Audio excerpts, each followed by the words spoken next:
torrential downpours today. Yeah, we're back to talk all weather this morning from the heavy rainfall. Of course, meteorologist Alyssa alongside Eliasen.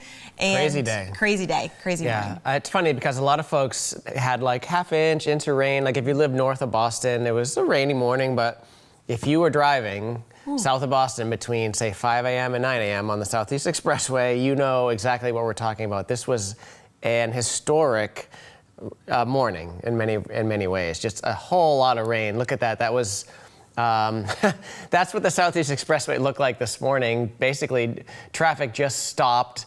Floodwaters came up really quickly. Our own Anna Myler was down there all morning long, and I think we have some sound from her.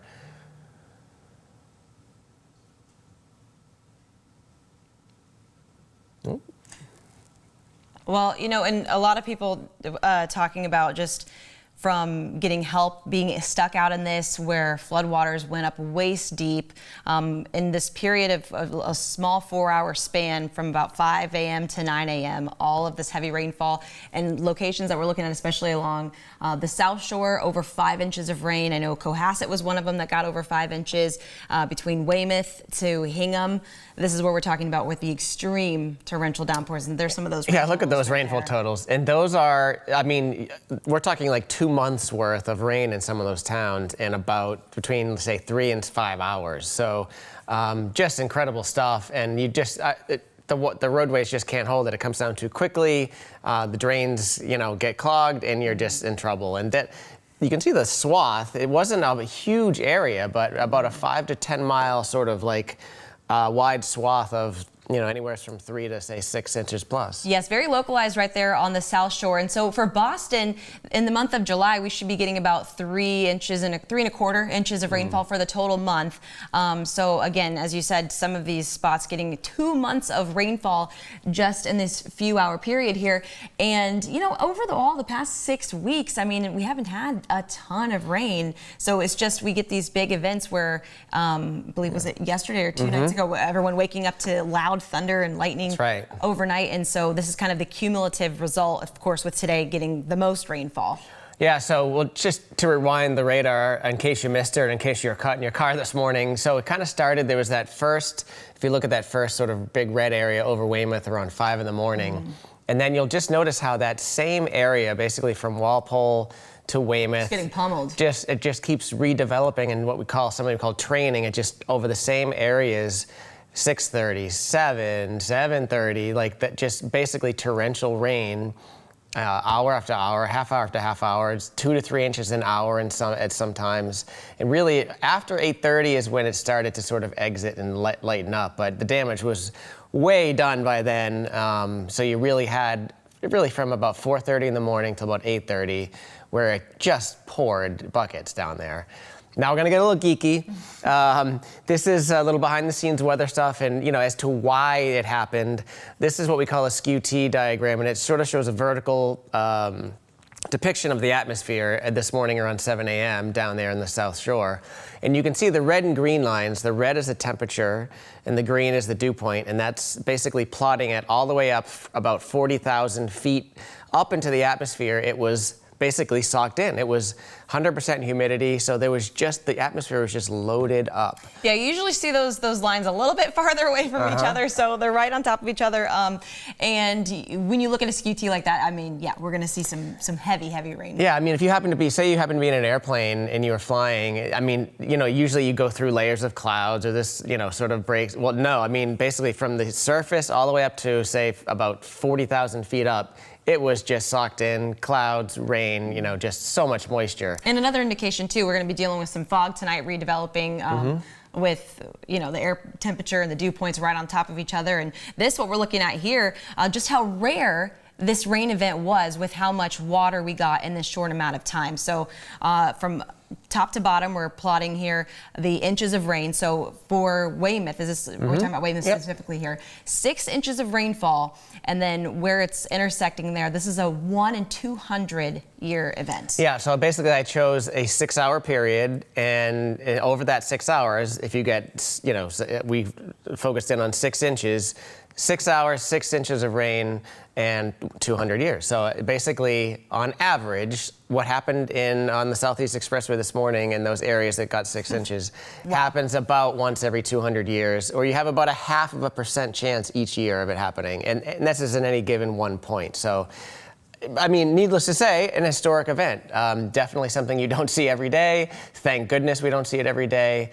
And that's for our 6-inch plus rainfall spots. I mean, still there was other locations, 1 in 100 year rainfall totals. Right. Yep. So just a crazy morning. And we have been seeing more and more of these type extreme events. Like you said, it's been pretty dry for the last 4 to 6 weeks, but it feels like now when it rains, it pours. Yeah, exactly. It doesn't just sort of gradually, I mean, of course there are times it doesn't pour every time it rains, but we're getting increased amount of moisture, it seems, on a more frequent basis. And this, basically, it's called the Clausius-Clapeyron equation. It's not to get too in depth, but for every 1 degree temperature increase, the air can hold about 4% more water vapor, more moisture. So as the globe continues to warm and our climate continues to warm, that allows for there to be more moisture in the air. Basically, there's a simple explanation there.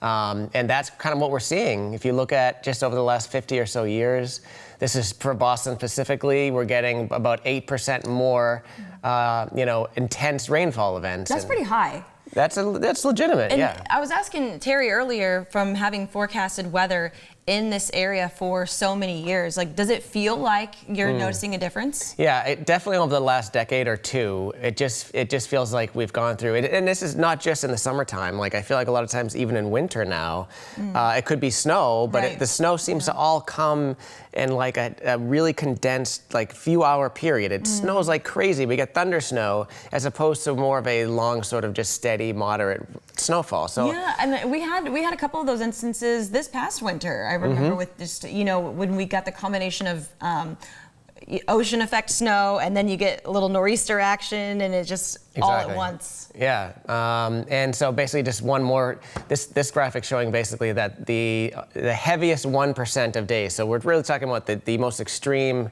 heavy downpour events have been increasing as well, and at the highest rate you see in the Northeast at a 60% rate since 1958. So not only is it increasing, but it's increasing most in the Northeast, these sort of extreme type of events. So that's a long way of saying, the climate is changing, and the droughts are becoming dry. The dry periods are becoming drier. The wet periods are becoming wetter, and it's just more extremes and ups and downs. Right. I mean, it was just this past November we were finally emerging from some pretty intense drought conditions, and now here we go. Yeah. Thankfully, it is moving out. The heavy stuff is over. The flooding is over. It's amazing how quickly, if you're down on the South Shore now, even those places that had 3 to 6 inches, it's already sort of looking much better. Yes, yeah. It really does. It goes away pretty quickly, and by this evening, hopefully, you can forget it ever happened. Right. Forget about your commute. A different day for those of you kind of just getting your day started. You missed a lot of that heavy rain from this morning. It's going to look a little better today. We've got the Red Sox still in town tonight once again, so they'll be able to get that game in. They'll get it in, yep. And this is, we've been looking at this over the last couple days with both of our heavy rainfall events. We've just had a lot of, this is again a measure of the water in the atmosphere above us. So sort of like that skew T we showed you with so much moisture. Those red and orange areas are basically just showing where the atmosphere is juiced up. And we've been wringing out that moisture over the last couple days, and you can see finally by this evening and by tomorrow that sort of the really heavy moisture and sort of really, really wet atmosphere is finally starting to move out of here, move on, thankfully.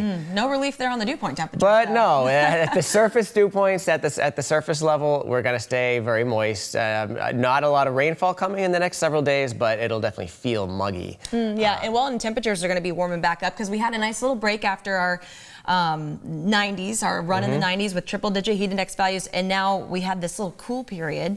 Cooler than a heat wave, and then we're bouncing right back up these next few days. Yeah, I think there will be some relief. If 80s are a little bit too much for you, there will be most days, at least Friday and Saturday, there'll be onshore winds. So looking at 70s along the coast and 80s inland for both Friday and Saturday. Again, relief at the beaches, but still warm enough, still good enough to go to the beach. There should be plenty of sunshine around. And we're not looking, like I said, maybe just a spot shower Yeah. somewhere tomorrow, but otherwise, you know, we're looking pretty good. Look at us with these last couple of weekends. Look at July weekends go. Two in a row. It's nice to see some temperatures in the 80s, a little bit of sunshine coming back because we had a wonderful holiday weekend. Yeah. And it looks better for us now for this weekend. We get as well. all this junk out of the way this week, and it really is looking like a really nice weekend to be outdoors, Cape and the Islands, wherever you're going. Of course, it's a little cooler on the Cape because those are basically the water temperatures right now in the low 70s, and pretty much anywhere you are on the Cape, wherever direction the wind's coming from, it's off the water. So this time of year, you tend to be a little bit cooler down there, but that's not necessarily a bad thing. 73 and sunny, that's so nice. Yeah, you could do a lot worse than that for sure. But you will notice on the next 7 days, not a lot of cool periods. Again, cooler along the coast the next few days, but we're looking at temperatures flirting with 90, into next week. Yep. First few days, Hot Monday, once Tuesday, again. Wednesday. Yeah, we could definitely have a couple 90-degree days early next week, especially, just away from the coast. So summer is here. The 90-degree days are here to stay. And like you were just saying, we're already towards mid-July. It is kind of moving quick. It is. And it's still going to be muggy these next few days. I think that's going to, everyone's going to feel the humidity, coming right back. We didn't really leave for too long. Yes, so. but thankfully the flooding is over. And if you are watching us on YouTube, I hope you like and subscribe. And from here on out, we'll have Eric and yourself. We'll have a little recap tonight about kind of what just happened this morning, and obviously a look ahead to the weekend. All right, we'll see you then.